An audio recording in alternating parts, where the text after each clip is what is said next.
A Conexão Islâmica. Este é o nome da nossa palestra. Vai ser uma história interessante. A religião islâmica cresceu muito hoje. Ela tem umas características fascinantes. É uma religião exclusivista. Ninguém de fora entra. Se ocorrem peregrinações a Meca, somente os adeptos da fé islâmica podem comparecer a essas peregrinações. É uma religião exclusivista. O evangelismo é totalmente proibido nas nações islâmicas. Essa religião tem total domínio dos territórios que ela controla. Agora, o que é o Islã? Agora, eu conheço muita gente da fé islâmica. Como professor universitário, eu já lidei com muitos alunos que são islamitas. E eu posso lhes dizer que eu tenho muito respeito por eles. Eles são sérios sobre sua fé, eles são conscienciosos, eles creem que estão fazendo a coisa certa, eles têm uma estima bem elevada acerca daquilo que é certo, eles sabem o que é errado, eles defendem seus princípios. Aqueles que propagam a fé islâmica têm ideais bastante elevados. E eles são leais, como ninguém mais. De todos os meus alunos, eu posso honestamente dizer que aqueles que vieram de uma fé islâmica, eles são leais além do que eu possa descrever. Então, deixem-me fazer um elogio a eles. Vocês vão se lembrar que nas palestras passadas, que havia dois aspectos na religião dos Cavaleiros Templários. Um para as massas, para os não iniciados. E de acordo com Morais e Dogmas, todos os testemunhos quanto a essa questão indicam que era o catolicismo. Então, o mundo externo, eles seguem o catolicismo, mas o círculo interno esotérico, eles seguem a Lúcifer. Isso aconteceu com o catolicismo. Vocês acham que é possível que a mesma coisa esteja acontecendo com a fé islâmica? Que há um círculo interno e um círculo externo, que o círculo interno tem uma religião, enquanto o círculo externo tem uma religião para as massas. Na fé islâmica, e que haja uma organização central que esteja controlando os dois. E onde é a sede dela? Bem, a Bíblia diz que a sede é Roma, nenhum outro lugar. A Bíblia diz que a besta é romana. Ela sai do Império Romano, mas o Islã não sai do Império Romano. A força controladora na Bíblia é Roma. Este é um ponto interessante. Então, se nós observamos essa tremenda religião rival, cujos números chegam a ser iguais aos do catolicismo, qual é a sua origem? Por que ela está aqui? Essas são questões muito importantes. Esta é uma religião muito, muito poderosa. Milhões de pessoas vão às peregrinações até Meca, onde eles adoram em um templo, no templo de Maomé. Eles consideram um privilégio participar dessas peregrinações. Mas há uma outra religião que também propaga peregrinações, e essa é o catolicismo. Então você tem peregrinações para Lourdes, para sítios importantes e para Fátima. E essas peregrinações, elas são um símbolo das grandes religiões pagãs do passado. Agora, quem era Maomé? Maomé Mustafa nasceu em 570 d.C. e morreu em 632 d.C. Ele fugiu para Medina em 622 d.C., depois da morte de Khadija. Quem era Khadija? Maomé se casou com Khadija quando ele tinha 25 e ela tinha 40 anos de idade. A prima dela, Waraqá, era também católica romana. E ela veio de um convento católico romano. Então podemos dizer que ela era uma freira católica romana. Ela era muito rica, ela vivia em um convento, ela praticamente controlava toda a economia em suas mãos. E ela deu emprego a esse jovem Maomé, com quem depois ela veio a se casar. Maomé marchou até Meca em 630 d.C., 2 anos antes de morrer, e 4 anos antes de Omar se tornar califa, e o Corão foi compilado em 650 d.C. Maomé não sabia escrever e por isso ele contratou um escriba que escrevesse tudo aquilo que ele viu e ouviu. E o Corão é diferente de qualquer outro tipo de literatura religiosa porque ele foi um livro totalmente ditado. E eles ensinam que ele não foi apenas transcrito por um profeta, mas que ele foi um livro ditado diretamente por Deus e por isso deve sempre permanecer na sua língua original, o árabe. É isso que eles ensinam na religião islâmica. O símbolo da religião islâmica é uma lua em forma de foice e uma estrela. Uma estrela dentro de uma lua em forma de foice. Mas de onde vem esse símbolo? E quem é Alá? Então vamos ver agora umas citações interessantes, especialmente da Enciclopédia da Religião. Alá era o deus da lua que se casou com a deusa do sol. Juntos, eles produziram 3 deusas que se chamaram as filhas de Alá. Essas 3 deusas eram chamadas de Aulat, Aulusa e Manat. A Enciclopédia da Religião menciona que Alá é um nome pré-islâmico e corresponde ao deus babilônico Bel. Isso é fascinante. Então, esta é uma antiga religião pagã e sua divindade é Bel, ou Baal. E nós lemos em Morais e Dogma, página 451, que a palavra árabe Aldebaran significa a estrela principal ou guia, e só poderia ter recebido este nome porque ela precedeu ou guiou todas as outras. O ano, então, abria com o sol em touro, e uma grande quantidade de esculturas antigas, tanto na Síria quanto no Egito, onde o touro aparece com lunetas ou chifres crescentes, e o disco do sol entre eles, são diretas alusões ao importante festival da primeira lua nova do ano. E havia por toda parte uma celebração anual do festival da primeira lua nova, quando o ano abria com sol, ou sol, e luna, ou lua, em touro. E aqui está o símbolo de touro. A combinação do crescente e do disco sempre representa a conjunção do sol com a lua. Isso significa basicamente que estamos lidando com 2 divindades, uma feminina e outra masculina. São aspectos masculino e feminino. Bem, era adorado, como se percebe aqui, a adoração da vaca celestial Mehet Veret. Aqui está o olho que tudo vê. O olho de Ciro, aqui estão os chifres, aqui está o disco. Isso tudo representava o lançamento do Deus Sol até o ventre da mãe, para que ele pudesse nascer, filho de Ísis. Então, os chifres também representam a lua em forma de foice. Na religião posterior e na própria Babilônia, aqui você tem o estilo sírio, a meia-lua, com o disco solar dentro dela, a mesma coisa aqui, num detalhe maior. Notem que aqui é Baal Hadad, o nascimento do sol. Se nós formos até a antiga Mesopotâmia, vamos descobrir que o símbolo de Baal e de Bel eram exatamente o mesmo. Uma meia-lua com uma estrela dentro, uma representação do nascimento do sol. Ísis e Osíris, os aspectos masculino e feminino. Este aqui, então, é de Astoret e Tamuz, ou Ísis e Horus, macho e fêmea. A mesma coisa nós encontramos no Egito, como já discutimos antes. Trata-se da adoração de Baal, da adoração de Lúcifer, em seu aspecto masculino e feminino. E vejam que no papado nós encontramos a mesma coisa, porque o Papa hoje é o representante da religião babilônica. Vejam que quando ele celebra a missa, ele tem um disco redondo, a hóstia, a forma circular é um símbolo de Baal, e depois da missa ele é colocado então sobre uma meia-lua. E aí você tem o nascimento do sol. Essa forma então é um simbolismo disso. Veja aqui um outro receptáculo para a hóstia. Tudo representa o nascimento do sol. Então, o catolicismo usa o símbolo da meia-lua com um disco do sol dentro. Aqui está uma igreja católica na Alemanha e há um relógio muito interessante nela. Fui eu que tirei essa foto. Vejam aqui a lua e a estrela.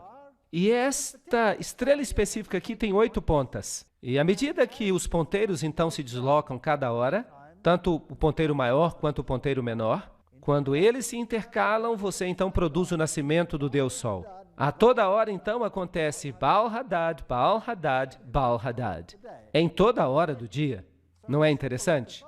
Então o símbolo do catolicismo é a lua com a estrela. estão ocultos em muitos outros símbolos também. Nós encontramos o símbolo do islamismo em lugares estranhos. Vejam este carro da polícia do estado da Louisiana, ali em Nova Orleans. Vejam o símbolo islâmico nele. Até no carro do supervisor você consegue encontrar esse símbolo claramente. Isso estaria tudo muito bem, mas deixe-me levar vocês até a igreja da Senhora de Guadalupe, lá em Nova Orleans. Aqui está o símbolo na frente do altar. Aqui está uma caverna típica onde eles colocam Maria. Dentro dessa pequena caverna, dessa capela, você tem Maria dentro de uma gruta, um típico símbolo pagão, com todos os bilhetinhos de ação de graças pela sua intercessão. Mas se nós adentrarmos a igreja, nós vamos ver ainda ícones mais interessantes. Também figuras, e aqui está uma foto bem triste. As pessoas realmente acreditam que há mérito em se tocar uma estátua. Se nós pudéssemos dizer a essas pessoas que Jesus está disponível em toda parte do mundo e que nós podemos falar diretamente com Ele. Mas por que eu estou trazendo vocês até essa capela? Não é só para mostrar para vocês a idolatria de Maria, mas para mostrar para vocês esse vitral na janela. Vocês percebem o símbolo do islamismo bem aqui. E para disfarçá-lo, eles dizem que é apenas uma representação do símbolo da polícia de Nova Orleans. Agora, o que a polícia tem que ver com o local de adoração? Isso é só um pretexto para que se traga esse símbolo para dentro da igreja. Agora, se você quiser fazer um uso correto do símbolo islâmico, você tem que virá-lo de cabeça para baixo, porque a lua é o símbolo do útero, de cabeça para baixo, como na situação do nascimento. Agora, aqui está feito de maneira correta. Você percebe que se você invertê-la, então fica a posição correta. E esse símbolo é encontrado em inúmeras igrejas católicas sob os pretextos mais variados. Essa religião antiga existia antes do islamismo. Os iniciados nessa religião, como nós vimos em Morais e Dogma, eles pertenciam ao círculo interior, como, por exemplo, o bispo de Alexandria. Esses eram os iniciados que abraçavam a religião antiga. E eles eram cristãos, pelo menos de nome, porque de fato eles não eram cristãos. Eles só diziam isso para as massas, o catolicismo. Mas eles tentavam de todas as formas erradicar a verdadeira forma da religião cristã. E tentaram também erradicar a palavra de Deus. E nós vimos que eles fizeram isso alterando-a. Agora, o Islã entra em cena muito tempo depois disso. Então, os verdadeiros iniciados eram encontrados no cristianismo antes de eles estarem no islamismo. E eles estavam em dois lugares, principalmente, Alexandria e Roma. A cidade de Alexandria foi eventualmente ganha para o cristianismo.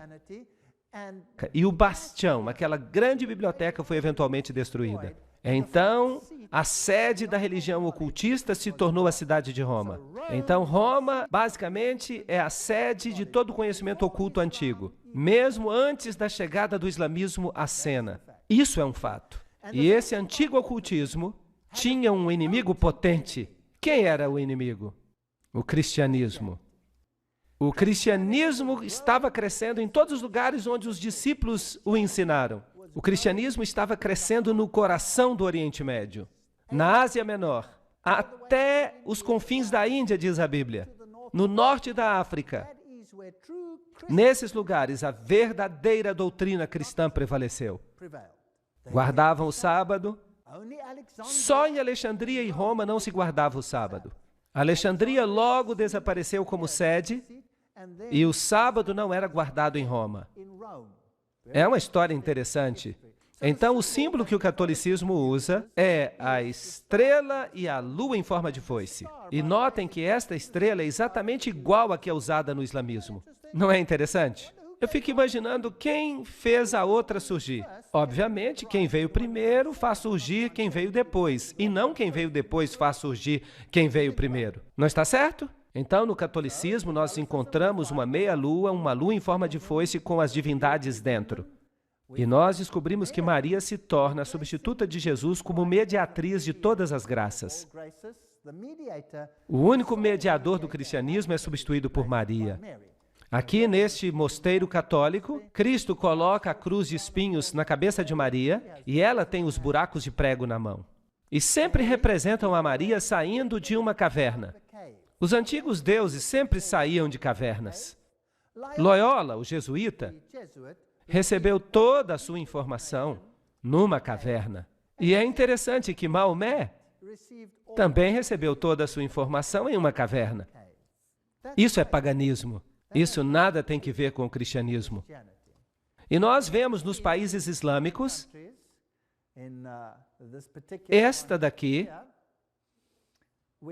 há uma estrutura estranha aqui e uma estátua de Maria sobre ela. Maria teria feito uma aparição ali como uma pequena gazela. Mas antes de o rei a abater, a gazela se transformou em Maria, que lhe disse que construísse ali um mosteiro. E ele fez isso. Aqui está o mosteiro, bem no alto de uma colina. Agora, eu sempre fico interessado quando encontro um mosteiro no alto de uma colina, porque as colinas elevadas eram o lugar de adoração do paganismo. Era onde faziam os sacrifícios aos deuses pagãos. É interessante que todas as catedrais do mundo foram construídas em locais pagãos. Até mesmo o Vaticano. O Vaticano foi construído num lugar pagão de adoração. Nada mudou.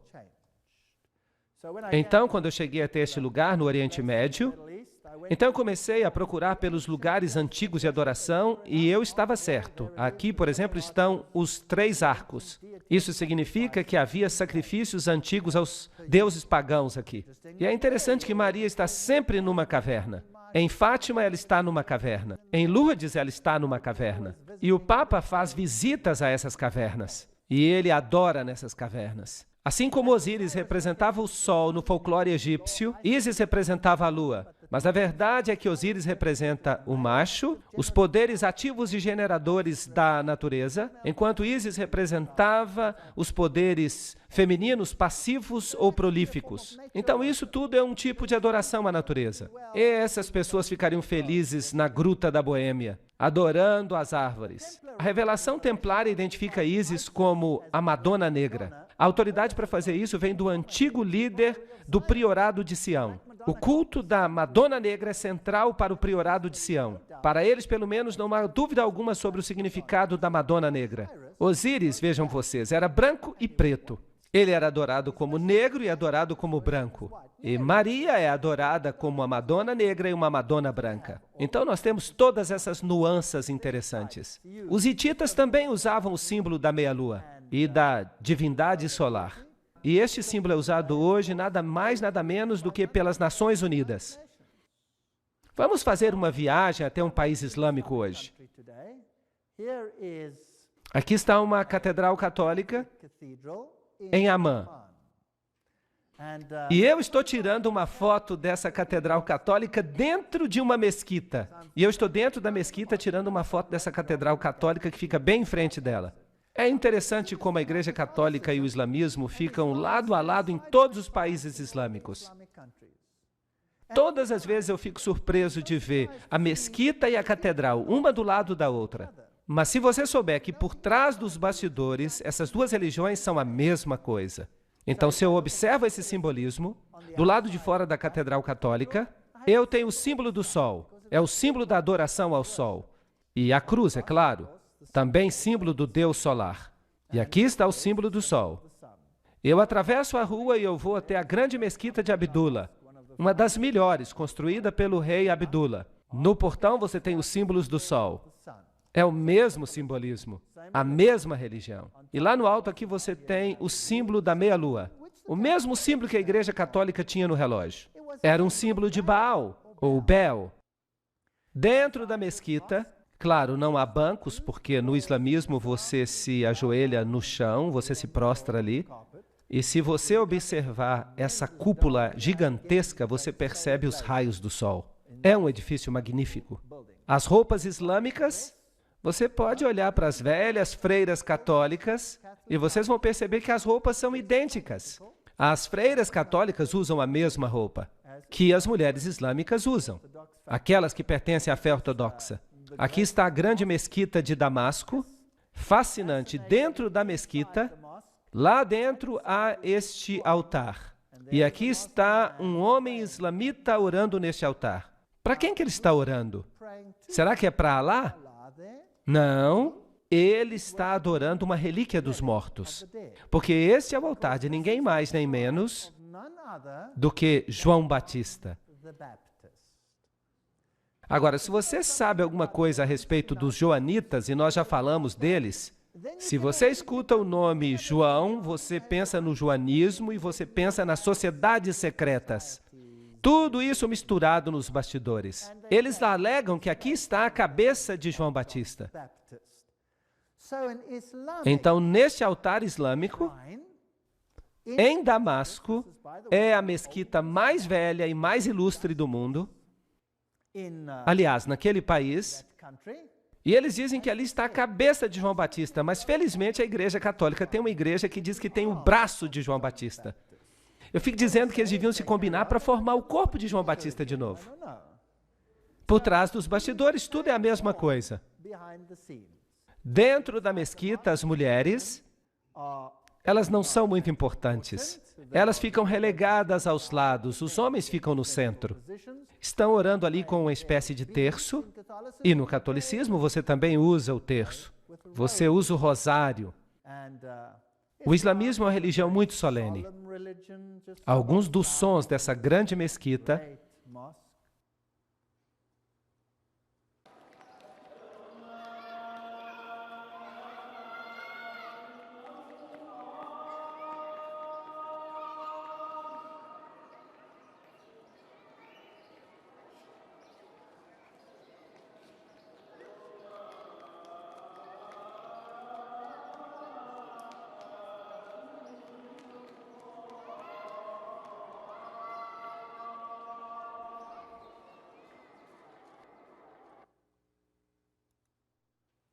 Que outra grande religião tem um sacerdócio exclusivo dos homens? A Igreja Católica Romana. Tudo é o mesmo. E aqui você tem a mesma posição no mundo islâmico. O olho que tudo vê do islamismo. Esta é uma estrutura muito proeminente que é usada em todo o islamismo. E você não vai encontrar um único táxi sequer num país muçulmano que não tenha um olho que tudo vê. Usado como proteção. E é claro que também é usado no catolicismo.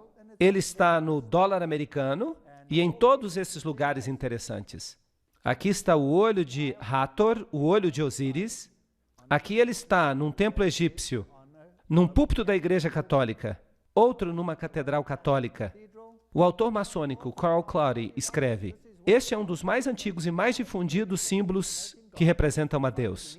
Nós encontramos no Egito, na Índia, o olho aberto do Egito representava Osíris. Na Índia, Siva é representado por um olho. E a enciclopédia da maçonaria diz que o olho que tudo vê é um importante símbolo do Ser Supremo, tomado emprestado pela maçonaria da antiguidade. No mesmo princípio, os egípcios representavam Osíris. Então, o islamismo usa este símbolo e o catolicismo usa este símbolo. Só estou fazendo algumas comparações. Para os antigos egípcios, o olho direito simbolizava o sol e o olho esquerdo a lua. Vejam aí de novo os dois aspectos da divindade solar. E Bailey, então, menciona que o olho de Deus é Shiva, ou Siva, o destruidor. Lembre-se que Shiva é o deus hindu equivalente a Osíris. Shiva é também sinônimo de Satanás. Será que é possível que as duas religiões, no seu círculo interior, adoram o mesmo Lúcifer, mas que a massa externa não saiba nada sobre isso? Mas quem é Baal? De acordo com a enciclopédia da maçonaria, quando os israelitas faziam uma de suas apostasias periódicas para a idolatria, Baal parece ter sido um dos seus ídolos favoritos. Em Tiro, Baal era o sol e Astarote a lua. Então nós temos toda a evidência que eles sabiam bem o que estavam fazendo. Não há nenhuma contradição aqui, pois Sete é o demônio egípcio e Shiva é o deus hindu da destruição. Os dois nomes, Sete e Shiva, são listados na Bíblia satânica como outro nome de Satanás. E Helena Petrovna Blavatsky afirma: agora temos que lembrar que Siva, Shiva, o Baal palestino, Moloque e Saturno são idênticos. Será possível que essas duas religiões tenham o mesmo mestre por trás dos bastidores e que as massas estão sendo enganadas? assim como acontece no catolicismo, são ótimas pessoas, mas são mantidas na ignorância. E a sinceridade dos muçulmanos, ainda que enganados, desviados, porque fazem parte das massas, catecúmenos. Helena Petrovna Blavatsky liga Sete a Satanás, Hermes, o deus da sabedoria, também chamado Tote, Tate, Sete e Satã. E no Antigo Egito, Sete era adorado com rituais obscenos e homossexuais. E eles construíram templos nos quais eles realizavam esses ritos homossexuais. Por exemplo, o templo de Luxor. Agora, eu tenho muitos slides do templo de Luxor. Eu fui lá e eu tirei muitas fotos naquele templo, mas eu não posso mostrar para vocês, porque são fotos bem safadas. Alguém aqui já foi até Luxor? Quando você chega a Luxor e vai para o muro, você descobre que o falo era muito importante. E as fotos não devem ser mostradas. Eu as tenho, mas eu não vou mostrar para vocês. Este é um antigo sítio pagão. O templo de Luxor é uma das grandes relíquias dos tempos antigos.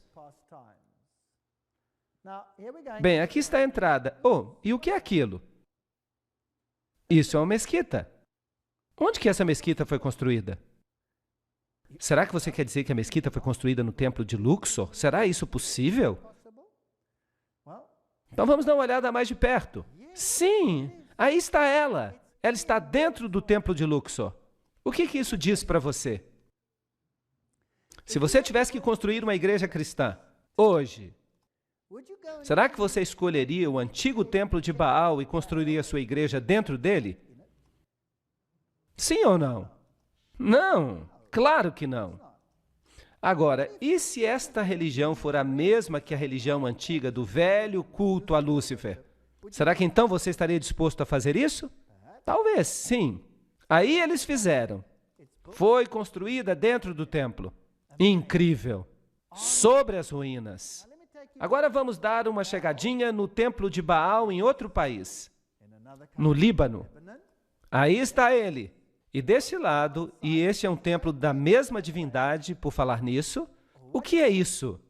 É uma igreja católica romana. No mesmo sítio, uma igreja católica.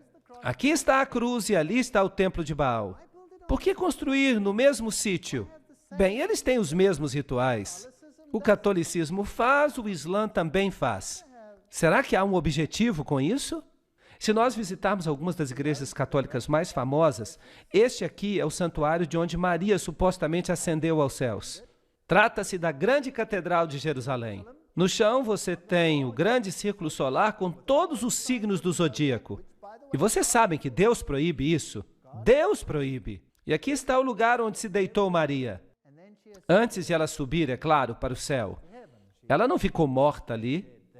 No chão você tem alguns símbolos pagãos. Você tem todos esses símbolos interessantes de suporte à hóstia e pentagramas de cabeça para baixo, tudo símbolo de Lúcifer. E então, nesta pintura, uma estrela interessante. De fato, nada mais são do que dois quadrados, um dentro do outro.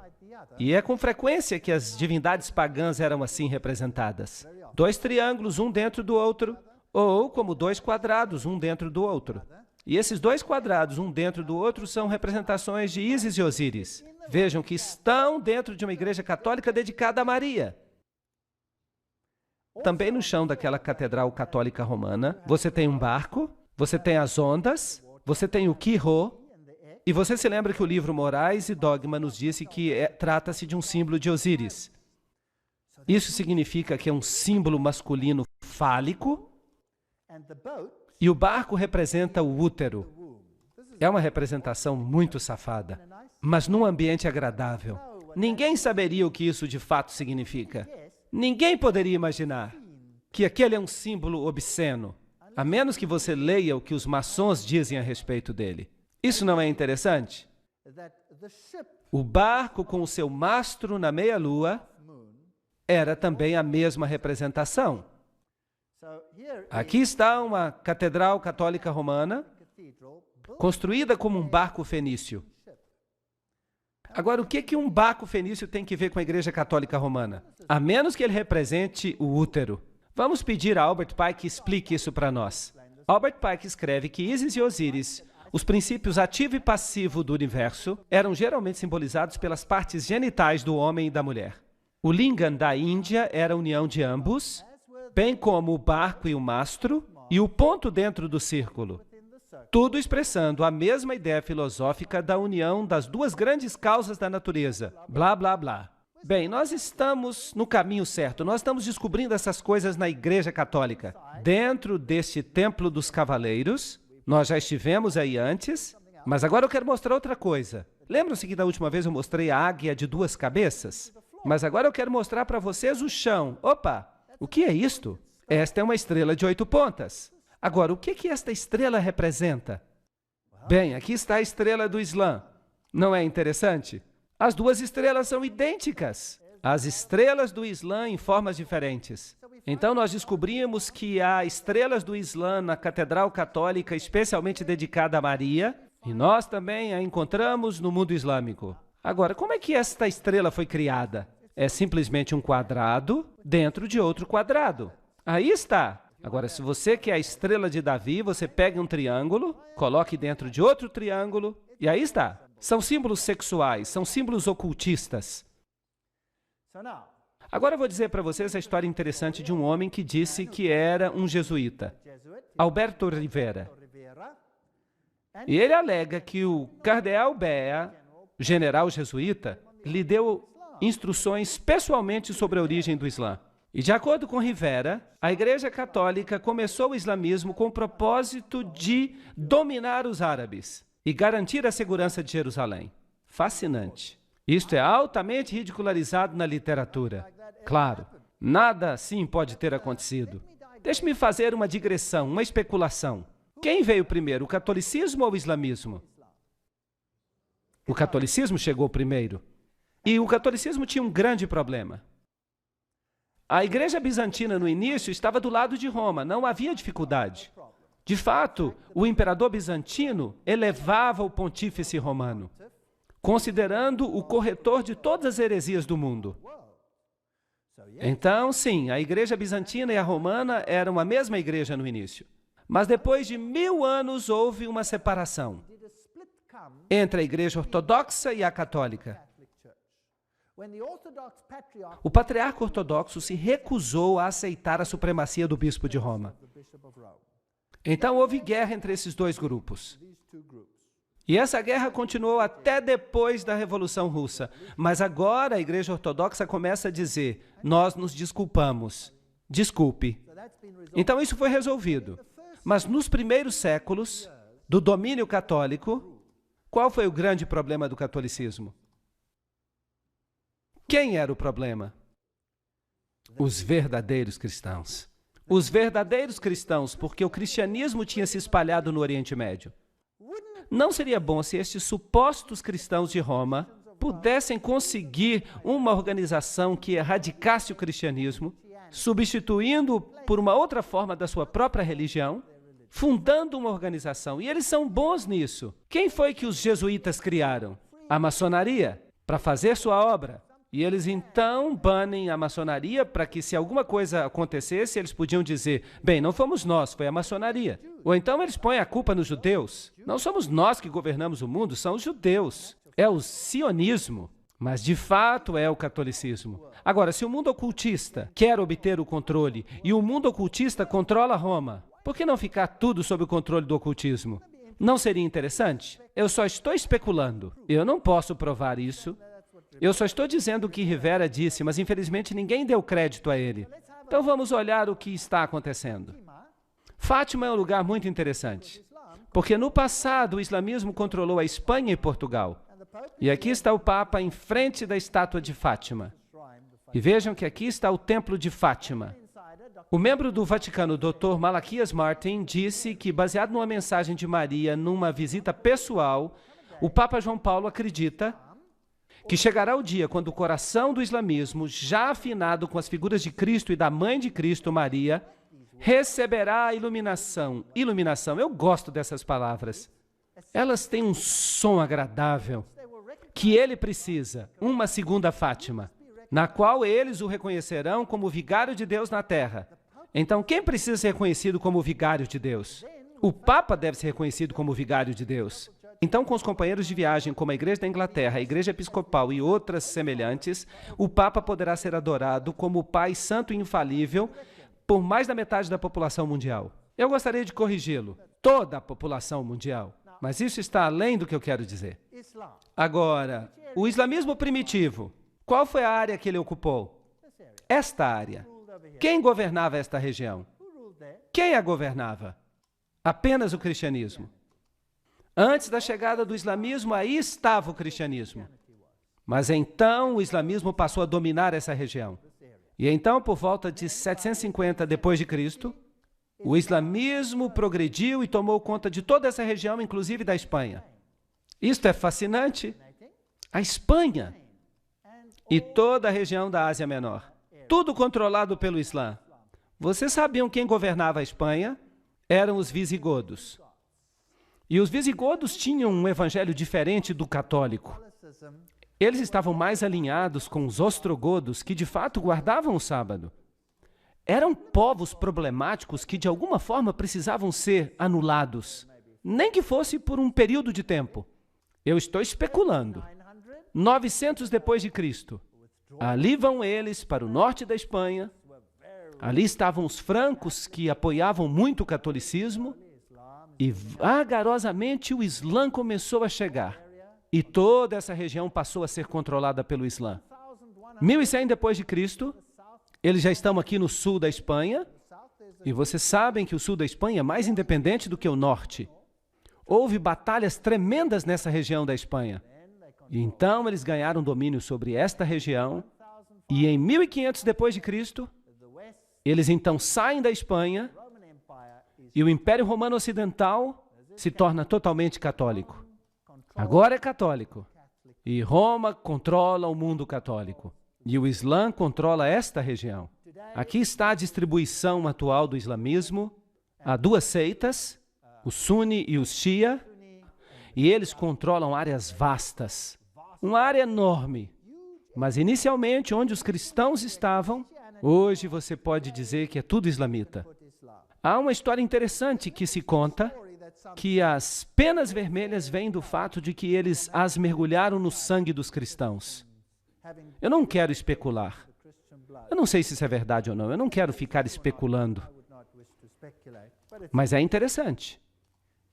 Lembrem-se que Gary H.K. fala das antigas religiões de mistério, sob o controle dos maçons e dos Illuminati e do Concílio Mundial de Igrejas.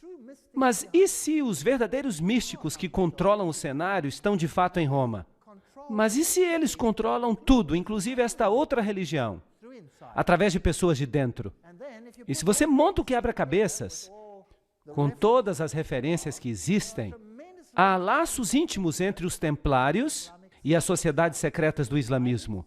Os ismaílis, os karmatitas, os fatimitas, os drusos e os assassinos. Agora, os assassinos são interessantes. Eles estão dispostos a se matar para que possam obter alguma vantagem. Eles explodem a si mesmos para destruir outras pessoas. Será que há algo assim hoje em dia? Sim, então nada mudou. A história se repete mais uma vez. Agora, quem eram essas sociedades secretas que estavam mancomunadas com os templários? Ou será que os templários as controlavam? Quem sabe? Vamos ler alguma informação sobre os assassinos. Os graus dos assassinos são os seguintes. Primeiro, o grão-mestre, conhecido como Sheikh al-Jabai, ou o Velho da Montanha. Em segundo lugar, o Daí Kebir do Grande Priorado. Em terceiro lugar, os iniciados Dais. Em quarto lugar, os Rafiks ou associados. Em quinto, os Fadais ou devotos. Em sexto, os Lassiques ou irmãos da lei. E, finalmente, as pessoas comuns, que deveriam ser simplesmente instrumentos cegos. Isso soa familiar. A pobre massa cega, os catecúmenos. Planos contra a religião não eram, obviamente, admitidos pela ordem. A conformidade estrita ao Islã era exigida de todas as fileiras mais baixas dos não iniciados, mas o adepto aprendia a distinguir o engano da fé e das obras. Nós estamos falando de países inteiros, sujeitos a essas pessoas de dentro, que usavam seus habitantes como gado humano. Você não sente pena deles? Como nós também temos que ter pena de nós mesmos? porque nós também temos sido enganados. Então, com o incentivo do paraíso, os assassinos alistaram instrumentos para sua obra criminosa e estabeleceram um sistema de assassinato organizado com base no fervor religioso. Nada é sincero e tudo é permitido. Essa é a base da sua doutrina secreta. E os jesuítas têm a mesma doutrina hoje em dia. Esta era concedida a poucos e ocultada sob o véu da mais austera religião e piedade, restringindo a mente sob o jugo da obediência cega.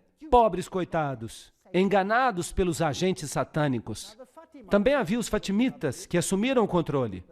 O fundador da dinastia fatimita dos califas foi um tal Ubaidallah, conhecido como Mahdi. Suas sociedades de sabedoria foram instituídas em Cairo. Darul Qimat, ou a Casa do Conhecimento, pelo califa número 6, Hakim, que foi canonizado como Deus após a sua morte, é adorado até o dia de hoje pelos drusos. Sob a direção desse homem, a grande loja do Cairo foi formada pelos fatimitas, e continuaram o plano de Abdullah. Ali havia 9 graus, seu método de enlistar os prosélitos, seu sistema de iniciação, blá, blá, blá, são absolutamente os mesmos usados por Weishaupt, o fundador dos Illuminati. Então não há diferença entre Roma e essa gente. É a mesma organização. Será possível que eles estão usando tese e antítese já por milhares de anos para extirpar o remanescente do cristianismo? Mais tarde, quando a Igreja Ortodoxa se separou, o que eles fizeram? Eles criaram um império chamado Império Otomano, e eles então entraram e eles mataram os sérvios, que eram ortodoxos, e eles mataram os romenos, que eram ortodoxos. Eles estupravam as mulheres, jogavam as crianças aos ares e as aparavam com a ponta da baioneta. Dizimaram todas as áreas ortodoxas. Incrível! E aqueles que conseguiram escapar para o norte, para a Rússia, não escaparam à espada do comunismo. A Lenin e seu bando de assassinos. Tem havido uma guerra religiosa desde a morte de Cristo. E quem está sendo destruído? As almas dos homens. Aqui estão os homens do Islã. Quem são os de dentro? Quem são esses ayatolás? Será que o mundo deveria ter medo? Eles querem que o mundo tenha medo. Você tem tese e antítese. Nas guerras mundiais, eles disseram, a ameaça é o comunismo. Eles queriam que você sentisse medo, para que você pudesse aceitar quaisquer mudanças necessárias para vencer a ameaça. E agora usam isso como a próxima ameaça, para criar a síntese que desejam. Vão esfregar as duas, uma religião contra a outra. A cultura dos judeus e dos cristãos, a cultura do Islã, vão esfregar uma na outra para que elas se destruam mutuamente, até que nada sobre, até que haja síntese. E então você vai ter uma religião mundial. E Lúcifer vai ficar alegre porque ele será o rei. Não foi isso que Albert Pike disse? O que ele ia fazer? Uau! Quem são esses homens do Islã? Eu já falava desse homem muito antes que alguém descobrisse que ele era um maçom do grau 33. Vocês sabem que ele se tornou o terrorista número 1 e talvez ele nunca seja pego. Ninguém sabe onde ele está. Ninguém sabe se ele está vivo. Nós vamos falar sobre ele amanhã. A Bíblia é uma parte indispensável da mobília de uma loja maçônica cristã. Eu já mostrei este texto para vocês. Vem de Morais e Dogma, somente porque ele é o livro sagrado da religião cristã. O Pentateuco hebraico numa loja dos judeus e o Corão numa loja de Maomé devem estar no altar. E um desses, e o quadrado e o compasso, devidamente compreendidos, são as grandes luzes pela qual um maçom deve trabalhar e andar. Qual? Obviamente não a Bíblia, porque Morais e Dogma, o próprio livro diz que odeia a Bíblia. Foi isso que o livro disse, lembram-se da citação? Mas mudaram tudo. E o Pentateuco hebraico? Bem, isso é uma parte da Bíblia. Então, o que é que sobra? O que é que sobra? Por eliminação, o Corão. O Corão como ele existe agora ou corretamente compreendido? Provavelmente corretamente entendido. Por quê? Porque o Corão diretamente rebaixa Jesus Cristo. é o livro que diretamente rebaixa Jesus Cristo, enquanto que os outros tiveram que ser modificados para que os de dentro pudessem rebaixar a Jesus Cristo. Estão entendendo? Vamos olhar isso, porque a coisa está ficando melhor. O engano mortal, James D. Shaw, que era um maçom do grau 33. Ele esteve em uma cerimônia muito interessante, onde um pregador famoso, muito famoso, e o primeiro nome dele é Billy, ele também compareceu a essa cerimônia de iniciação. Mas isso é outra história. Grau 33, cavaleiro comandante da corte de honra, o mestre da adoração do passado, loja azul, mestre do conjunto passado de todos os ritos escoceses, é isso que ele era. E ele explica alguns dos rituais. O engano mortal, de James D. Shaw, a cerimônia de iniciação ao grau 33. O juramento é selado ao se beber vinho dentro de um crânio humano. Que este vinho que eu agora bebo se torne um veneno mortal para mim, como a cicuta bebida por Sócrates. Se algum dia de minha vontade eu violar este voto. Um membro vestido de esqueleto coloca seus braços ao redor do candidato, que então declara: e que esses braços frios para sempre me envolvam, se algum dia de minha própria vontade eu violar este voto. Aí está a cerimônia de iniciação do grau 33. Mas há uma outra. Cada um de nós recebeu, juntamente com o anel do rito escocês, a cópia do livro de Albert Pike, Morais e Dogma. Você só recebe isso quando você entra para o grau 33. Eles nos disseram que este livro era a fonte da maçonaria e seu significado. Eles também nos disseram que ele jamais deveria sair de nossas mãos e de que arranjos deveriam ser feitos para que, no momento da nossa morte, ele fosse devolvido ao rito escocês. Felizmente, eu não tive que passar por este processo, mas eu tenho um livro desses. É muito útil. O que é que isso tem que ver com o Islã? Aí está o grau mais elevado da maçonaria. O que acontece aí, então? De novo, o engano mortal. O rito escocês inclui 29 graus além da loja azul, culminando no grau 32. O rito de York tem o equivalente aos 29 graus do rito escocês, e quando se avança neste caminho, se chega ao grau de cavaleiro templário. Então, o rito de York leva você até os cavaleiros templários, e o outro até o grau 32, o rito escocês. Além disso, o altar, uma ordem árabe antiga, dos nobres do altar místico, encontra-se disponível aos maçons de grau 32 e aos cavaleiros templários que desejam participar. Então, a ordem mais elevada está disponível para que os membros dessas altas ordens se tornem participantes do altar. Agora, os membros do altar são da ordem árabe, e isso serve para os protestantes. É aí que a conspiração engrossa. Vocês acham que há uma ligação entre a maçonaria, os templários e o Islã? Entre o cristianismo e o Islã? Bem, eu acho que sim.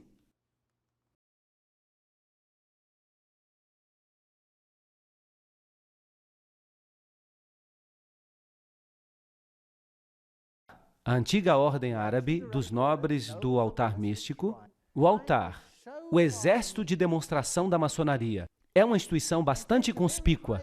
É necessário que você pertença ao grau 32 da maçonaria durante 6 meses antes que você possa pertencer ao altar. Só os mais elevados maçons podem pertencer ao altar. Agora, aí estão os americanos mais importantes. Todos os mais importantes americanos. Eles desfilam por Nova York como membros do altar. Se fosse um baile de máscaras. O altar pertence a Alá. Vocês sabiam disso? E vejam que ali estão os cristãos, assim chamados cristãos do grau 32. E eles já sabem que eles adoram a Lúcifer. E eles vêm até o altar. E o Corão está no altar. A Bíblia já foi embora. Quando você se torna um membro do altar, a Bíblia já foi embora. Nós selamos o nosso voto em nome de Alá, o Deus dos árabes, o Deus dos muçulmanos. De Maomé, o Deus de nossos pais. Uau! Será que Alá é que é o Deus dos nossos pais? Aqui está o juramento. Se eu violar este voto, que eu sofra a pena de ter os meus olhos arrancados do centro por uma espada de 3 gumes. Que os meus pés sejam escalpelados, que eu seja forçado a caminhar sobre a areia quente das praias estéreis do Mar Vermelho, até que o sol chamejante me atinja como uma praga vívida, e que Alá, o Deus dos árabes, dos muçulmanos, de Maomé, o Deus de nossos pais, me ajude a cumprir inteiramente este voto. Será que um cristão pode fazer um voto assim? Sim ou não? Obviamente não. Então a maçonaria nada mais passa do que uma antiga religião de mistério. E os jesuítas pertencem a essa antiga religião de mistério. E Islã é um tipo de antiga religião de mistério por trás dos bastidores. E quem você acha que controla tudo isso? Roma. Roma controla tudo isso. O que você acha de eu dizer que o catolicismo e o islamismo por trás dos bastidores são a mesma coisa? Vocês já notaram que o catolicismo não reclama que os islamitas não permitam que haja evangelismo? Porque isso lhes convém. Ele já é catolicismo. Mas quando o evangelismo acontece em países não islâmicos e alguns católicos se convertem, então acontece um grande drama. Não é interessante? Esse é um padrão duplo que é difícil de entender, a menos que você olhe nos bastidores.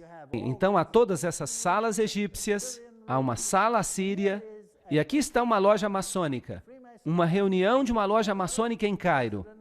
E o presidente Gamal Abdul Nasser, o presidente Nasser, de 1954 a 1970, e Anwar Sadat, de 1970 a 1981, eles eram todos membros da AEO, a antiga Ordem dos Egípcios, e da ANOMS, a Ordem dos Nobres Árabes do Altar Místico. Então, não é interessante que eles trabalhem tão bem assim por trás dos bastidores? Será que tudo isso é uma anedota? Aqui está o juiz Hagbed Idris, ex-governador e grão-mestre e soberano comandante da ordem egípcia. E aí você tem o seu simbolismo. E foi um maçom mesmo que me mostrou isso. Ele me disse que lá no Líbano todos os grandes figurões do islamismo são maçons. Ele mesmo era maçom. Bem, vamos até este templo maçônico, em Oklahoma. O que nós estamos vendo aqui? Nós vemos um símbolo, e nós vemos símbolos árabes, e nós podemos ver um fez, um fez, um fez e um fez. E é claro, Musla, muçulmano Alá. Então a maçonaria, na sua ordem mais elevada, adora Alá, que de fato, diretamente é Set, a soma da lua com as estrelas. Bem, Arthur Edward Waite diz, Babel representava um esforço maçônico. O que será que isso significa? Vamos nos aprofundar nessa história. Nós já vimos isso antes. A Torre de Babel. É assim que a Torre de Babel se parecia. Esta é a aparência provável da Torre de Babel. Notem que ela era construída sob a forma de espiral. E há inúmeras representações que você encontra na literatura. Aqui está outra representação. A Torre de Babel. Notem o formato de espiral. Até o topo. Há várias representações. Espiral, espiral, espiral. Circular. Esta aqui é estranha. Mas são todas espirais. Ela provavelmente era assim. Então, ela era um esforço maçônico. Isso não é interessante? Vamos olhar esta foto de novo. Em um país islâmico, Maria em cima de uma espiral. E aqui temos, Salve Rainha Santa. Estão vendo este círculo com um ponto dentro? Vocês se lembram o que Albert Pike disse que isso representava? Era o princípio gerador. Como o barco e o mastro. A mesma coisa. Usavam este símbolo para Maria. Aqui há outro lugar. Você percebe isso aqui? Ali está ela. África do Sul. Ela está no espiral. O que é isso? É a Torre de Babel. Veja uma vista da frente. Esta aqui foi tirada no Líbano. Eu mesmo tirei a foto. No Líbano. Aí está ela, no topo da Torre de Babel. Quem vai ser a rainha da Nova Babilônia? Maria. Mas quem é Maria? Maria Isis. Será? Aqui está a igreja onde está a estátua dela, sob a forma de um barco fenício. Dá para ver a silhueta dela na janela. Aí está uma pintura dela. Ela é a rainha de Babilônia. Vamos pedir para Blavatsky confirmar isso. Doutrina secreta. A humanidade se tornou a serpente de Gênesis. E assim causa toda hora e todo dia a queda e o pecado da Virgem Celestial. E então, a Virgem Celestial se torna a mãe dos deuses e dos demônios ao mesmo tempo, pois ela é a divindade amorável e benéfica para todos aqueles que tocam a sua alma e coração. Eis aí a doutrina secreta. E continua, Lúcifer é a luz celestial e terrestre. Ele é o Espírito Santo e Satanás ao mesmo tempo. Então, Satanás e Maria são a mesma coisa. E no livro Isis Desvelada, de Blavatsky, ela diz que Isis, a egípcia, é a mesma coisa que o seguinte: A Santa Ísis, Mãe Universal, a Mãe dos Deuses, a Mãe de Horus, a Alma Máter do Universo, a Virgem Sagrada da Terra, a Mãe de todas as virtudes, a Ilustre Ísis, Espelho da Justiça, Lótus Sagrada, Astarote, Rainha dos Céus, modelo de todas as mães, Ísis, a Mãe Virgem.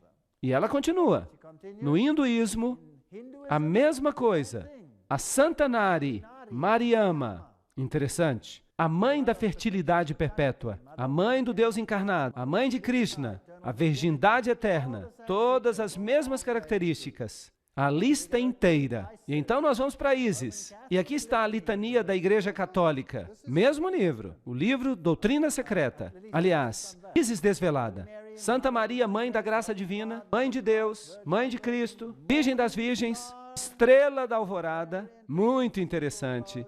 Rosa Mística, Rainha dos Céus, todos os mesmos títulos. Ísis Maria. Notem que vem de Ísis Desvelada, de Helena Petrovna Blavatsky. Ela mesma está falando. Quando Cirilo, bispo de Alexandria, bem, o que você poderia esperar? Claro que tinha que ser Alexandria. Abertamente abraçou a causa de Ísis, a deusa egípcia, e a antropomorfizou para se tornar Maria, a mãe de Deus. E a controvérsia trinitariana tinha acontecido. Naquele momento, a doutrina egípcia da emanação do Deus criativo, de Emeft, começou a ser torturada de milhares de modos, até que os concílios concordaram com a adoção dela como ela agora se encontra. Aí está, o bispo de Alexandria transformou Ísis em Maria. Então é o mesmo velho culto. Então, se você entrar numa catedral católica ou num santuário de Maria... Eu tirei esta foto na Europa. Esta é bem recente. Eu tirei esta foto há 5 semanas. Uma foto novinha. Ficou legal. Ficou bem no slide. Oração à estrela do mar. Ó Maria, estrela do mar. Quem é a estrela do mar? Quem é o Deus do mar? Era Poseidon. Era Osíris. Ó querida mãe, eu me aproximo de ti com grande confiança. Os muitos milagres que aconteceram me enchem, pobre pecador, blá, blá, blá, blá. Ó tu, Mãe Dulcíssima, amicíssima estrela do mar, não me deixes ir embora daqui, sem ser atendido, etc, etc. Tu podes me auxiliar, porque tu és a segunda mais poderosa depois de Deus. Eles colocam isso em benefício das massas. Eles creem que ela é Deus. Aqui está o famoso Pio, o mesmo que lançou Hitler ao poder, 1950, o dogma da ascensão de Maria ao céu. Aqui está o dogma. Nós declaramos que a benditíssima Virgem Maria, no primeiro momento da sua concepção, foi pela graça única e privilégio de Deus, em vista dos méritos de Jesus Cristo, Salvador da raça humana, preservada, intacta de qualquer mancha do pecado original. Esta doutrina é muito importante, porque agora Jesus tem os seus méritos por causa da sua mãe, e não por causa do seu pai. Lembrem-se disso. Jesus tem as feições de sua mãe. Será que eu consigo colocar esta sentença na sua cabeça? Jesus tem as feições de sua mãe. É isso que esta doutrina ensina. E eu vou mostrar para vocês os pregadores protestantes dizendo a mesma coisa. Interessante. Aqui está a revista Focus. Maria soll Göttin werden. Maria deve se tornar deusa. Claro que abertamente a Igreja Católica não permitiria que Maria fosse chamada de deusa. Weiblich Gottheit. Mulher deusa? Absolutamente. Por que não? Milhões de católicos americanos querem fazer de Maria uma deusa. O cardeal John O'Connor e o Papa João Paulo II, um grande mariólatra, não se opõem a essa ideia.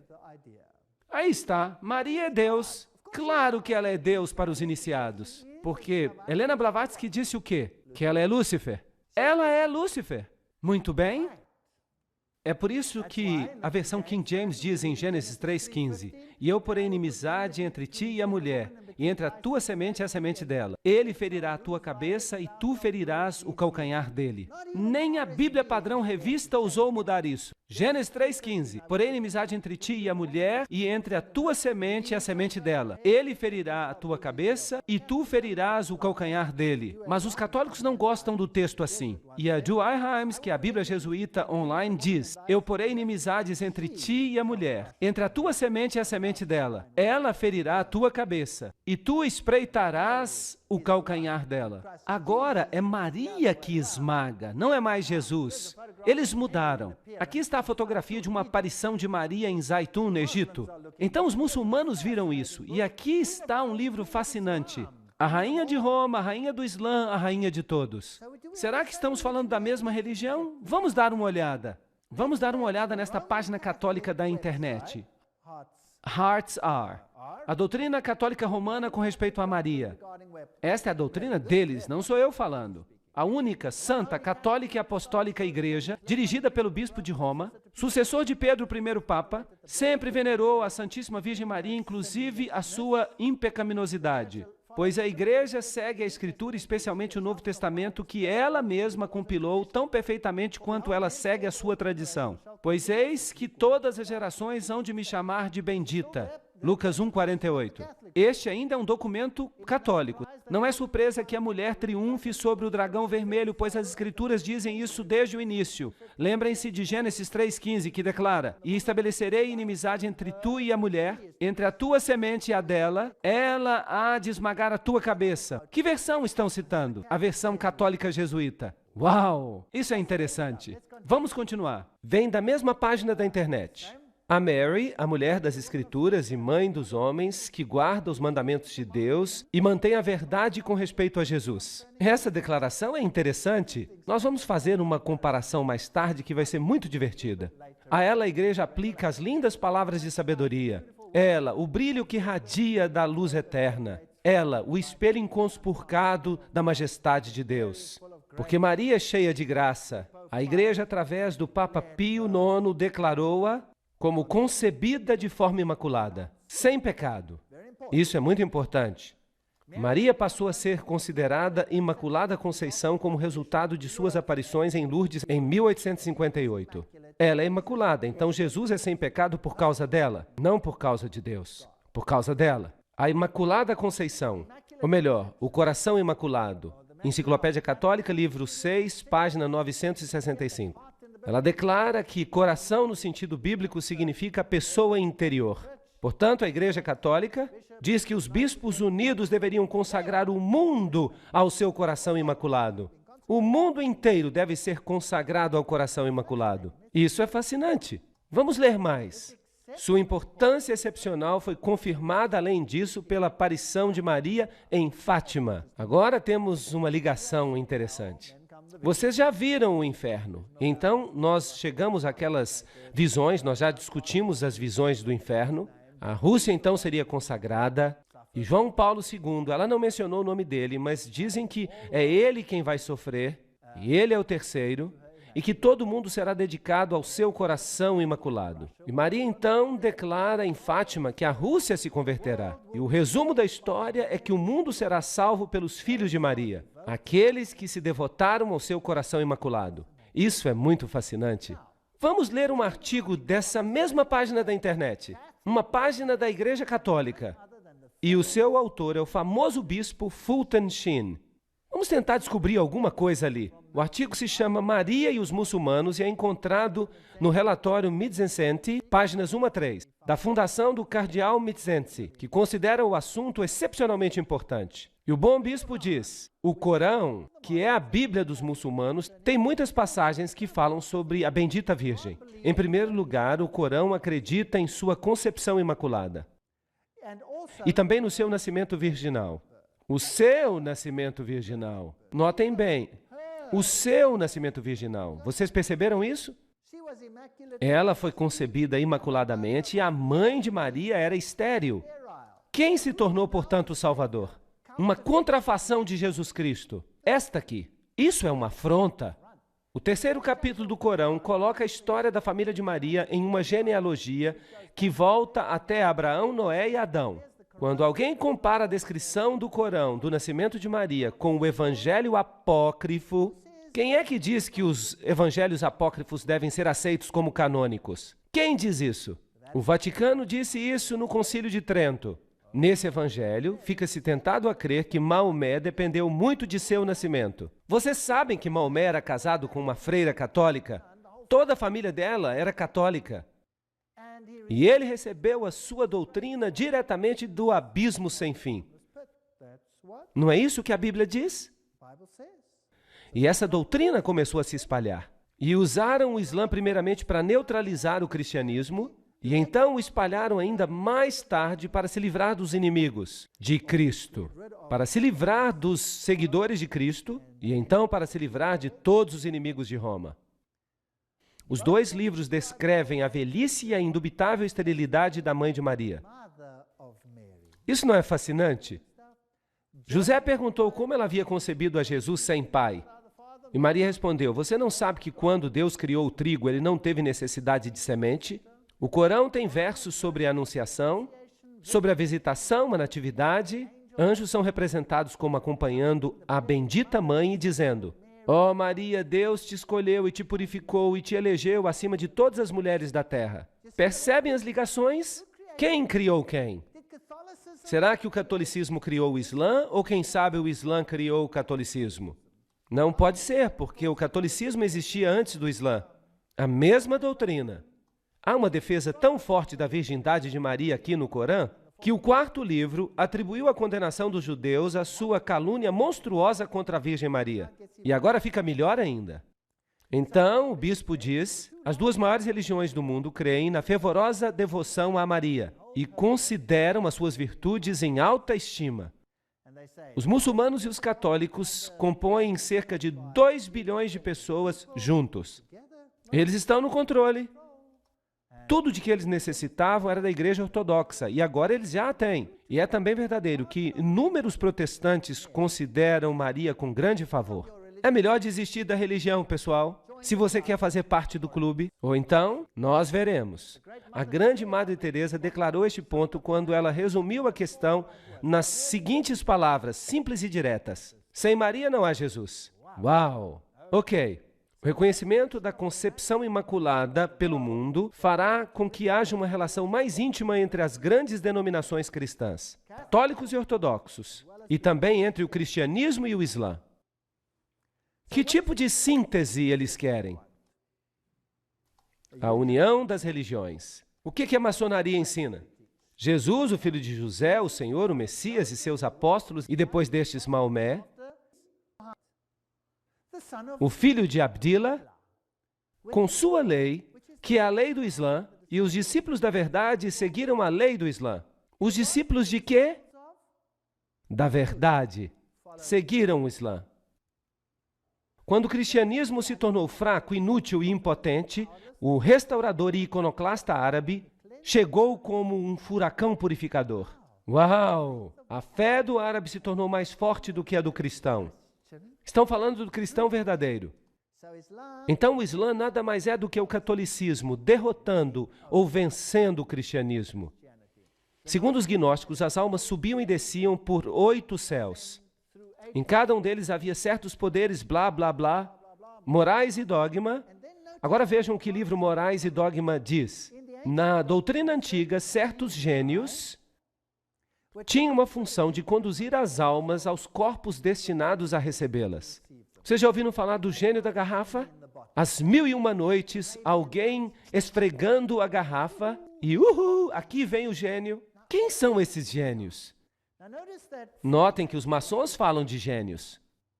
Isso é interessante. Eu gosto muito de trabalhar de detetive. Platão fala de um gênio familiar. Vocês já ouviram uma palavra gênio? A palavra gênio vem do latim genii. Agora, os gênios são o meio de comunicação entre o homem e os deuses. Entenderam? É isso que Morais e Dogma, a maçonaria, diz. Os gênios fazem a comunicação entre os homens e os deuses. O Jesus Cristo do Islã é também diferente do Jesus Cristo da Bíblia. E eu vou lhes dizer por quê, daqui a pouco. Em 1 João 2:22, quem é mentiroso senão aquele que nega que Jesus é o Cristo? Ele é o anticristo, quem quer que negue o Pai e o Filho. Nós já vimos que os eruditos católicos mudaram a Bíblia. Eles removeram a Jesus da posição de único Salvador. Vamos avançar, vamos ler do Corão. Vai ficar ainda mais interessante. Aqui está o Corão, Salman Rushdie. Vocês se lembram dele? Ele escreveu versos satânicos. Há alguns versos muito estranhos neste livro. Uau! A cabeça dele estava cheia de ideias malucas. Ele disse, pelo menos 2 antigos eruditos muçulmanos, Ibn Saad e um historiador persa anônimo, relataram a lenda que explica a origem de um grupo de versos aparentemente contraditórios no Corão, os assim chamados versos satânicos. No Surá 53, 19 a 20 está escrito, você já pensou em Aulat, Al-Uzza e o terceiro Manat, a outra deusa? Essas são divindades femininas. Lembram-se? A outra deusa, aparentemente Satanás interferiu aqui na transmissão das palavras santas a Maomé e o enganou a que ele pensasse que se podia orar aquelas duas. Mais tarde ele conseguiu corrigir, mas a semente foi plantada. E pelo arcanjo Gabriel, aqui já é a versão corrigida. Mas essa é a história. Agora vamos ver o Corão. Este é o Corão, com texto árabe e transliteração nas letras romanas por M. Abdul Halim. Este é o Corão internacional. Isso não é um livro sobre o Corão, este é de fato o Corão. Eu tenho. E essa é uma explicação dada pelos principais estudiosos do próprio Corão. Esta é a versão internacional usada nas Nações Unidas. Vamos ver o que ela diz. Vitalizar o humanismo. O Islã é a mensagem do Corão. É uma religião perfeita e prática da igualdade, liberdade e fraternidade. Onde você já ouviu essas palavras antes? Revolução Francesa. Submissão ao Ser Supremo. O Islã também insiste na unidade fundamental de todas as religiões reveladas na origem. Esse é o mesmo ensinamento da maçonaria. E eles então têm uma seção intitulada Com os Espíritos. Tem sempre havido uma classe, geralmente chamada de racionalistas, que inclui principalmente os filósofos e os cientistas que duvidam, sim, negam a existência da associação, ou seja, de se falar com os espíritos. Enquanto, por outro lado, aqueles geralmente chamados de espíritas, que incluem principalmente os santos, os sábios, os médiuns, eles têm certeza dos espíritos e da experiência espiritual. De vez em quando, muita fraude é praticada em nome do espiritismo, mas o Corão afirma a realidade de que uma aproximação entre os dois velhos partidos já está à vista. O Corão, então, diz que o espiritismo é permitido, mas o que a Bíblia diz? Que é satânico, fique longe disso. Anjos. Os anjos têm as suas próprias formas, geralmente eles têm asas. Eles são formados da luz, eles são capazes de se transformarem facilmente. E aqui há toda uma descrição dos anjos. Os anjos principalmente se aproximam das pessoas no momento da sua morte, com boas ou más notícias de acordo com sua situação. Os anjos descem, por isso não tema. E aqui está a citação do Corão. Eles batem no rosto e nas costas. Eles descem com bênçãos, etc, etc. E há uma outra classe de seres. Que classe é essa? Os gênios. Onde é que nós ouvimos falar deles? Na maçonaria. Perto dos anjos encontram-se os gênios, que são formados do fogo. Os mais conhecidos, Iblis ou Satanás. Está escrito assim no Corão, o cabeça desta criação. Eles tiveram contato íntimo com o profeta Salomão. Em outras palavras, Satanás é o cabeça dos gênios. E então os gênios são pessoas como Platão e outros. E então há os demônios. Esses são os vilões. Então, os gênios não são maus. E Satanás é o seu chefe. Não é interessante? Está no Corão. No Corão parece que os homens são superiores aos anjos e aos gênios. Eles seriam quase perfeitos. E eles falam então em períodos de 6 dias, e eles ensinam que nós existimos através da evolução. Agora vamos ver a doutrina de Jesus Cristo. Nós vamos ler sobre Cristo na Bíblia e no Corão. Mas o Corão diz, Cristo foi de fato salvo da indignidade da cruz. Cristo nunca morreu na cruz. É isso que o Corão ensina. Quem mais ensina isso? O Espiritismo. Os de dentro. Porque Cristo, lembrem-se, não morreu por vocês. Vocês se lembram que Hort falava a mesma coisa, aquele homem que criou o texto grego para as Bíblias modernas? Ele dizia a mesma coisa, que Cristo foi poupado. Como por um milagre de semelhança, alguém com as mesmas características foi crucificado pelos judeus, uma ilusão. Isso diz o Corão, no verso 157, e eles, os judeus, dizem em vanglória, nós matamos a Cristo Jesus, o Filho de Maria, o apóstolo de Deus, no conhecimento de Deus. Mas eles não o mataram, nem o crucificaram. Eles só pensaram que fizeram isso. E aqueles que diferem e estão cheios de dúvidas, com nenhum conhecimento certo, mas somente com conjecturas a seguir. Mas com certeza eles não o mataram. O que isso nos diz? Jesus não morreu por você. Este é um ensinamento secreto satânico. Verso 158. Sim, Deus o resgatou para si mesmo, e Deus é poderoso e sábio. E não há ninguém do povo do livro que não deve crer nisso antes da sua morte. Então o Corão está diretamente contra Jesus Cristo, e os de dentro das doutrinas do mundo ocidental estão também diretamente contrários a Jesus Cristo, e também os jesuítas. Enquanto os judeus dizem que mataram a Cristo na cruz é um ponto cardeal da fé para as igrejas cristãs ortodoxas, que foi Jesus que entregou a sua vida na cruz. Ele foi enterrado após a crucifixão, e no terceiro dia ele ressurgiu, blá blá blá, ele se encontrou com os discípulos, e ele foi então levado corporeamente para o céu. De fato, esta é a crença que forma a base da doutrina teológica do sacrifício com sangue, da expiação vicária pelos pecados, que contudo está perdendo a sua força com a idade moderna, uma época de ação e retribuição. Esta não é a mesma coisa que Hort disse? Sim ou não? Há uma diferença entre os teólogos católicos e o Islã? Sim ou não? Não há diferença alguma. Quem está controlando a quem? O Corão diz que Deus se aborrece, vejam esta explicação, e Deus se aborrece se alguém crê que Cristo é o próprio Deus. Cristo nem mesmo é o Filho de Deus, mas um apóstolo como qualquer outro. O mesmo ódio contra Jesus Cristo se percebe aqui, como nós já vimos que ele existia entre os teólogos dos jesuítas, como já vimos que os teólogos jesuítas revelavam. Esta é uma citação muito interessante do livro Missionário do Lar. Eu gosto desta citação. O Salvador disse: aquele que crê no Filho tem a vida eterna. E aquele que não crê no Filho não verá a vida, mas a ira de Deus está sobre ele. Ele diz de novo: e esta é a vida eterna, que eles te conheçam a ti, o único Deus verdadeiro, e a Jesus Cristo, a quem tu enviaste. Os muçulmanos têm conversos em muitas terras, e seus advogados negam a divindade de Cristo. Deve essa fé ser propagada? Os advogados da verdade deixarão de manifestar intenso zelo para corrigir o erro e ensinar aos homens a pré-existência do único Salvador do mundo? O que eu estou tentando fazer é demonstrar o meu zelo intenso para corrigir o erro e para mostrar a vocês a mentira.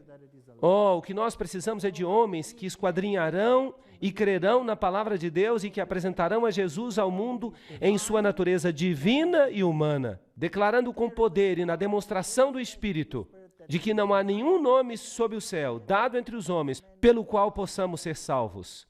Oh, como nós precisamos de crentes que apresentarão a Cristo em vida e caráter, que o apresentarão diante do mundo como o brilho da glória do Pai, proclamando que Deus é amor. Eu falei com um imã muçulmano. Ele havia se convertido ao cristianismo. E eu disse a ele: meu amigo, qual a diferença que você encontrou entre o Alá em que você cria antes e Jesus Cristo? E ele disse: a única diferença entre os dois é, pois Deus amou o mundo de tal maneira que Ele deu o seu Filho unigênito, para quem quer que creia, não pereça. Esta é a diferença. Alá é um Deus de guerra, um Deus de retribuição, um Deus que envia o seu povo à destruição, prometendo a eles virgens celestiais na vida após a morte, dando-lhes alegria no céu, mas um inferno na terra, e também um inferno no céu para todas as mulheres. E Jesus Cristo diz: todos somos iguais diante de Deus. Ninguém tem o direito de impor um caráter sobre as pessoas. Somos todos agentes livres diante de Jesus Cristo. Sim, está escrito: mulheres, submetei a vossos maridos, como no Senhor. Maridos, amai vossas esposas, como o Senhor ama a sua igreja. O meu Jesus é o meu marido? Numa alegoria? Ele nunca me forçou a fazer nada. Nunca Jesus me forçou a fazer qualquer coisa. Tudo que eu faço por Jesus, eu faço porque quero. Se eu quiser dizer a Ele, adeus, vou embora. Será que Ele vai me impedir? Será que um raio vai cair sobre mim e c'est fini? Não. Jesus é o ser mais fantástico do universo. Ele lhe concede total liberdade de escolha. Permite que você se decida por Ele ou contra Ele. Tudo que Ele tem em sua defesa é: quando eu for levantado, eu atrairei a todos os homens para mim. O amor é o caráter de Deus. E o amor é a única coisa que pode triunfar. De outro modo, nós teremos um inferno perpétuo. Alguém uma vez me perguntou, eu não vou dizer quem foi, mas me perguntaram, e se o outro lado ganhar? Você vai passar para o outro lado? Que pergunta estranha. Eu disse, eu já li o último capítulo, eu sei que Jesus vai vencer. Mas mesmo que você tivesse a razão, mesmo que o outro lado vencesse, eu vou lhe dizer, eu preferiria morrer. Eu preferiria morrer do que viver uma vida de inferno perpétuo, sob o domínio de um louco, que instauraria o fascismo como seu governo e que reina sobre marionetes prontas para obedecer. E ele concede muitos lixos terrestres àqueles que o obedecem. Mas o amor, que vem do livre-arbítrio, ele é incapaz de dar. Ele não tem poder para concedê-lo. Ele não tem nada para dar. Ele está falido.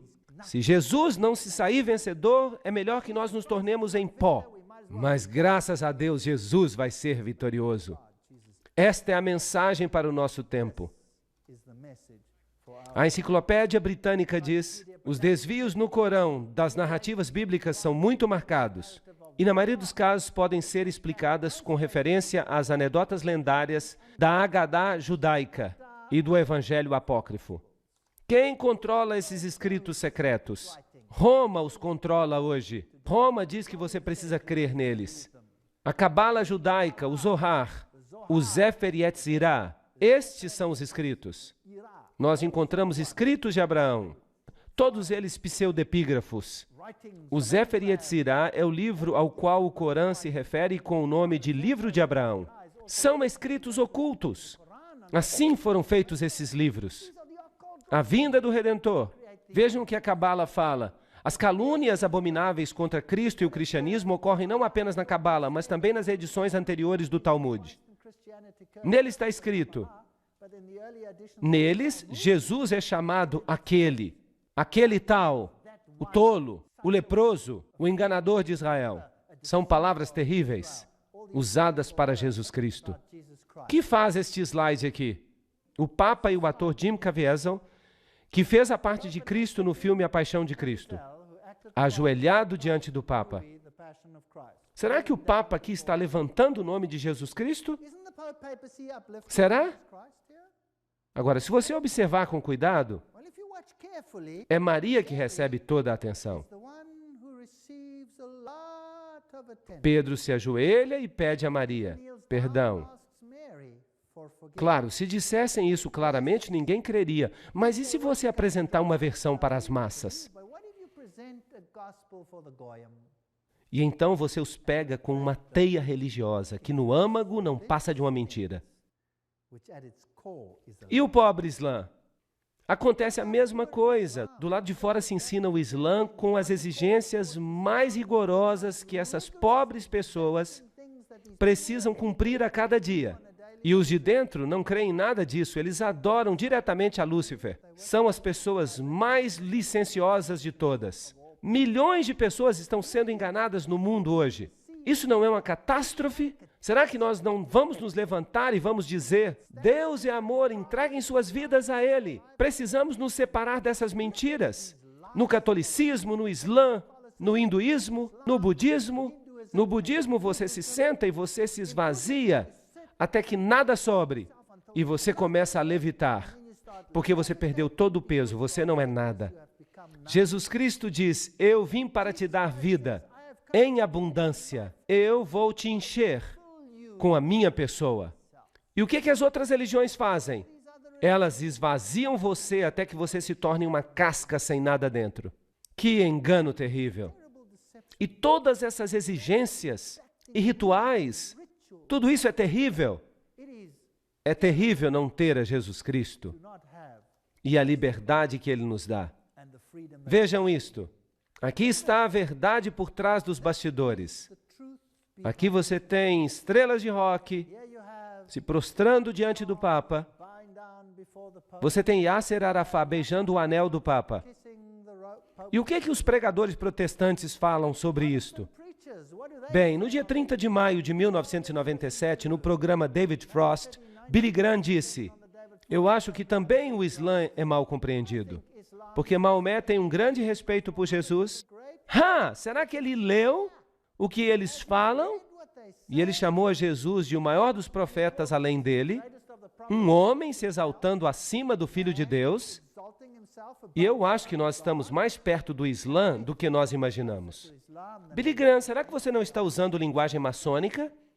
E que tal Schuller, que fez uma entrevista com Larry King e se referindo a um encontro com o grande mufti, Schuller se gabou: eu nunca me encontrei com um homem com quem eu tivesse uma conexão de espírito tão imediata e uma concordância de fé e de filosofia tão alta como eu tive com o grande mufti da fé islâmica. O que esses pregadores protestantes estão fazendo? Entrevista ao vivo de Larry King com Robert Schuller na véspera de Natal 1999. King, perguntando a ele por que ele se encontrou com o grande mufti. Por que você está aqui? Por causa da ideia de aproximar as religiões, certo? Sem dúvida, responde Schuller. Nós estamos numa era totalmente nova. A era da doutrinação dos povos acabou. King, esta visita, Robert Schuller, o animou? Schuller, claro que sim, o grande mufti diz que a religião é como a chuva que cai. Os extremistas poluem a água pura. A minha previsão é que nós vamos focar no próximo milênio, como líderes religiosos, na purificação da poluição da religião. Uau! Eu acho que aqueles que não quiserem concordar com a síntese, a dor da separação, vai se tornar tão forte que os perturbadores de Israel, aqueles que dizem: não há nenhum nome pelo qual importa que sejamos salvos, estes vão ficar encrencados. Talvez seja esta a última vez que vocês vão ouvir uma mensagem assim. Quem sabe? Notem bem isso. Benjamin Cheves, o antigo vice-presidente do Concílio Mundial de Igrejas, ele declara que seu ministério sempre foi ecumênico e interfé. Há uma ligação entre judaísmo, cristianismo e islã. Eu acredito que deveria haver um grande triálogo, não um diálogo, mas um triálogo entre essas três grandes religiões reveladas. Em 1997, ele anunciou que ele havia se convertido ao Islã e havia se tornado membro da nação do Islã do reverendo Louis Farrakhan.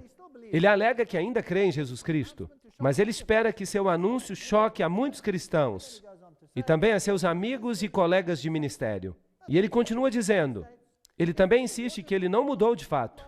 Nada mudou. Ele diz: se você derramar água de um copo para o outro, a composição da água ainda é a mesma. Eu sou quem eu sou. Não há diferença entre o Islã e o cristianismo.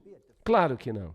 Se você é um dos de dentro, não haverá diferença, porque os dois lados adoram a mesma coisa.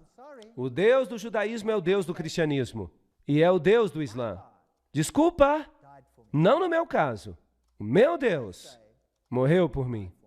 Eles dizem que ele não morreu por mim. Eles adoram um Deus diferente. O que é isto? O Papa beijando o Corão. Aqui está uma foto do Papa no final da audiência, com o patriarca Rafael I do Iraque, e o Papa se inclinou diante do livro sagrado muçulmano, Corão, que lhe foi presenteado pela delegação. Claro, eu tenho vários slides para vocês, em que as autoridades islâmicas se prostram diante do Papa. O catolicismo, desde o início, controlou o Islã. O Islã só é uma ferramenta para os esotéricos, para doutrinar as pessoas de modo que elas aceitem uma síntese. E nós estamos no limiar do tempo do fim.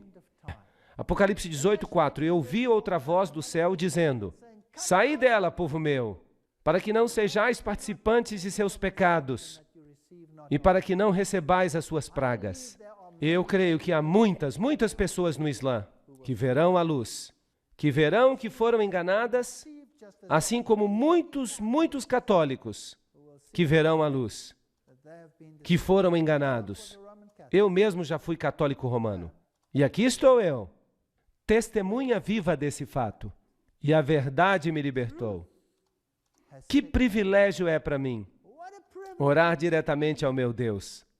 Que privilégio é para mim caminhar com Ele todo dia, ter uma experiência com Ele, saber que Ele existe, conversar com Ele, caminhar com Ele. Eu quero distância desses outros rituais, que nada mais significam além de escravidão. Quanto a mim e a minha casa, eu servirei o Senhor. Eu apelo a todo cristão que siga a palavra, que faça o que ela diz, e então nenhum de nós se perderá. Obrigado. Thank you very much.